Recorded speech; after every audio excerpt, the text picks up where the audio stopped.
এই 100 কোটি টাকার মেশিনটা পাকিস্তানে পাঠিয়ে দে। আমি এখন ব্যস্ত আছি, পরে কথা বলবো। আই জিল্লু, তুই কিন্তু কাম করস না আগের মতো, বুঝছা? ধর মিয়া, আপনি টাকা পয়সা দেন না, আপনার কাম কি করবো? তুই টাকা লাগবো আমার, কবি আমি তো আমি আগে কইছি আপনারে, মোর টাকা লাগবো, আপনি টাকা দেন না, মোর কাছে আমি আপনার কাছে কি করবো? আমরা কিন্তু এলাকার পোলা পান, বুঝছা?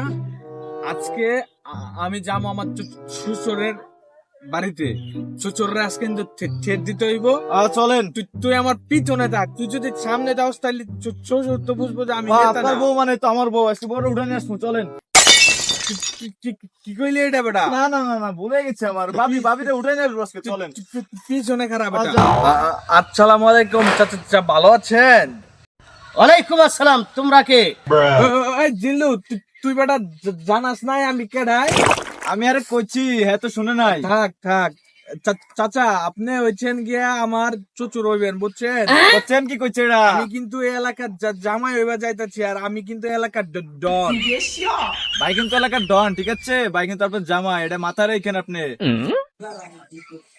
ভত্তার বেটা কয় কি রে?